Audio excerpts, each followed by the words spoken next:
All right, so we're about to install. Don't install. We're about to install this toilet. All right, so we're about to put this toilet together and then install it. Depending on the manufacturer, sometimes it is easier to put the tank on before you go and install the toilet. Sometimes it's easier to just set the toilet and then put the tank on.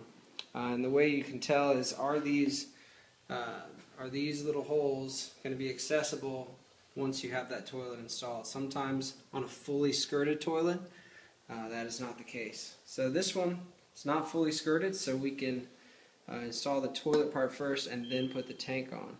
So we're going to make sure we have all our parts. Looks good in there. We've got our flush valve, fill valve, trip lever's working. This is the hardware and gasket that goes between the tank and the bowl. We've got our bolt caps, the hardware that attaches the toilet to the closet flange, and then the wax ring. And then this we refer to as plumber's toilet paper. Alright, so the first thing you got to do is get rid of the old toilet. You can see here we've got this the flange stopped up, or else it'd be mighty stinky up in here. You got the shutoff valve. You'd always want to turn that off before unhooking the other toilet.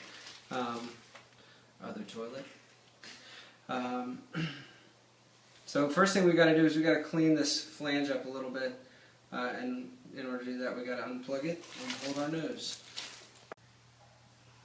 Alright, so this flange had remnants of an old wax ring still in it. Some wax rings have this little rubber piece in it to kind of guide the material down the drain and also make sure wax does not get kind of stuck in this region and catch toilet paper and stuff. So we're going to chuck that in our handy dandy bucket. Gloves would have been a good choice. You gonna get some? No, we're good. I got DJ Government here with me. That's right. Government does toilets. Government does a full house renovation. Alright, so see these guys here? These are your old closet bolts. We need to get those out. I guess we could use them, but I like starting with the new ones because they may have been broken down. Sorry, that's kind of gross. Alright, so we're getting ready to put the toilet onto the flange. Normally the idea would be you stick this wide edge into this hole right here and slide it into place. Oh, couldn't see that.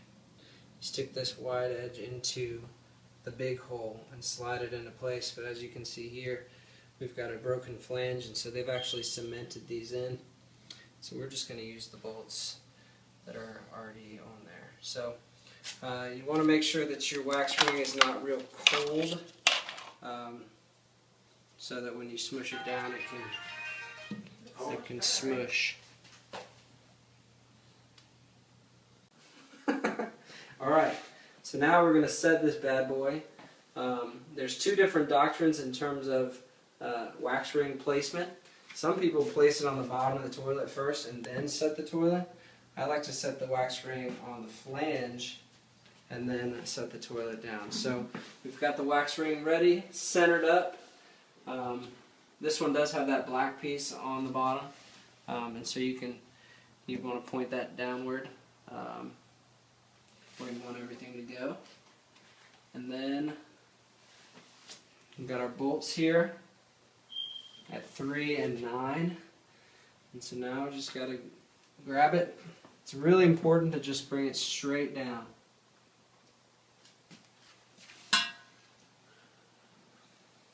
Nice and centered up.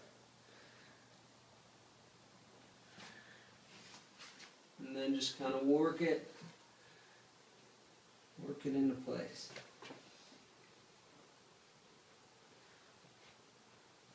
Alright. So now as we tighten the bolts down,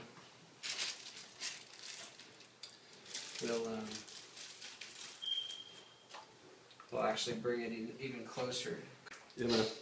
Alright, so now is a pretty important part because you need to make sure you include this piece when you start to tighten these bad boys down. And so this is actually what the bolt caps are going to snap into, and so they need to be part of this assembly. So it says, this one nicely says this side up, and so we're going to go, let's see, let's go that guy down, that guy next, and then I hope I got enough sticking up to get it on there. Normally you would have a good bit of bolts sticking up, and then you can break it or cut it off. Alright, so we were able to get this guy on there. Now it's just a matter of tightening it down. What you're going to want to do is do a few turns on this side and then move to the other side, so that way you're kind of gradually working the whole thing down. Alright, so now we've got it tightened down. I made sure that we were level as we kind of brought it close to the flange and down onto the floor. So now it's just a matter of snapping those bad boys on, and we're ready to move on to the tank. So remember we talked about this tank to bowl gasket. Go ahead and fit that bad boy. Everything's a bad boy today. Stick that on to the bottom there, and then just kind of gently place this bad boy onto the toilet. So, next step.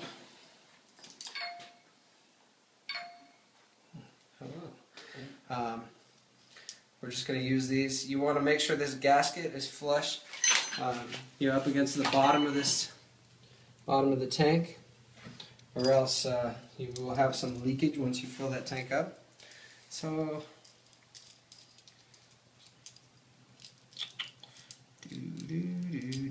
alright, bam, just like that. Do that times 2. On the other side, screw that on, done. Alright, so similarly to before, as we were tightening down the bolts at the bottom, these tank bolts you're going to want to do finger tight, and then kind of alternate back and forth to bring that tank down to the bowl. So we are doing that as a team project here. Alright, so after what has felt like an eternity of screwing this tank on, we can finally go like this, and it doesn't move. That's what you want. You also want it to be straight and level. So if you have those 3 things, you're good to go. Now our next deal is to install the water supply. So you got your shutoff valve here. This is, I believe, 3/8 compression, and then I forget what this one is. 7/16 straight thread, I think, up here. Doesn't matter. The good news is it's all pretty standard parts. If you hit up your local Home Depot, you should be fine. Alright, what's going on? Alright. So we're just reusing our supply hose from the last toilet. So this big piece goes up to the toilet, this bottom piece into the shutoff valve. And so you can see, got a little gasket there, got a little screwy piece. I'm going to go ahead and do that guy. So get that gasket down in there. Oh, and look what we have. We cannot use the old flex hose. Dope! Dope! So we're going to have to make a trip. Fail. Always go to Home Depot. So the moral of the story is, make sure you have the right length flex hose. Make sure you get the right size on both sides. And so we went with a 12-inch, 3/8 by 7/8. But check on your toilet for this part. Check on your shutoff valve for this part. This is actually the most common combination. But all right, so now all these premium products can be found at your local Home Depot. that is true. All right, so now let's see if you can see down in here. The toilet came with this piece, which is really the same thing as this, You would use this if you've got tubing coming up into it, but since we're using a flex hose, we don't need that crap. So don't need that bad boy. we don't need that bad boy. All right, so take a look at this. This is your it's a little basket filter to catch debris and that sort of thing. So if your fill valve ever, let's say it's new construction, if your fill valve ever stops up, first make sure this is on. Second, I would shut this off, and then you can take this and make sure there's no debris stuck in there. So stick that in there. No debris. No debris. And I mean, these are nice because it's just finger tight, basically. That's all you need. Till it floods your bathroom.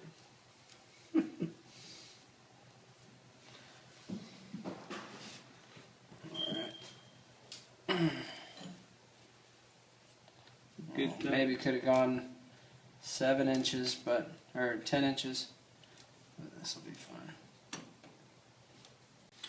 Alright, so down here, once we got it basically finger tight, just going to give it another couple twisty-doos here. Twist that bad boy. I'm twisting it. It's twisting your bad supply line.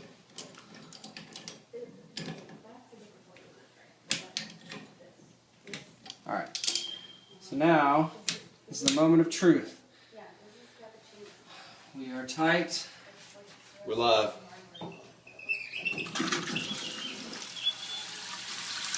Alright, so I'm keeping an eye down here, making sure my connections don't leak. Alright, don't drop my iPhone 5 into the tank, please. Yeah. Alright, so one thing to note and make sure, this piece right here is your refill tube. You need to make sure that is pointed directly into your overflow tube because that's what's going to refill the bowl after you flush. Alright, so the code states that this has to be, the water line has to be 1 inch below the top of this overflow tube, and so it's pretty darn close, and so that's good. So we're going to give it a test roll. Wow. Ooh. High and efficient. Yeah. So in some of my other videos you can see how to adjust this water level. And then the only other thing you can really adjust is the length of this chain, if it's too long or too short. If it's too short, you're going to have a constant pull, which would create a leak down into the bowl. If it's too long, then when you flush it, it's not going to drain the tank properly. So just check those things out. Now we're going to put on the seat, and we're almost done. Alright, so now we're going to put this toilet seat on. Every toilet seat's going to be a little bit different, but on this AquaSource, you just pop these guys back. Bolt, washer, hole. Let me think about that. You think washer bottom side? Let me feel. I think actually washer top side. Alright. Yeah, it seems like these, the underside of this bad boy. The underside of this bad boy is designed to fit into the underside of the ceramic. So, what you're going to do is just kind of do finger tight, and then position it however it looks good, and then tighten it the rest of the way, and then snap these bad boys down. Oh yeah. And then you're good to go. So, that's it. We've installed a toilet. You can find all these lovely products at your local Home Depot.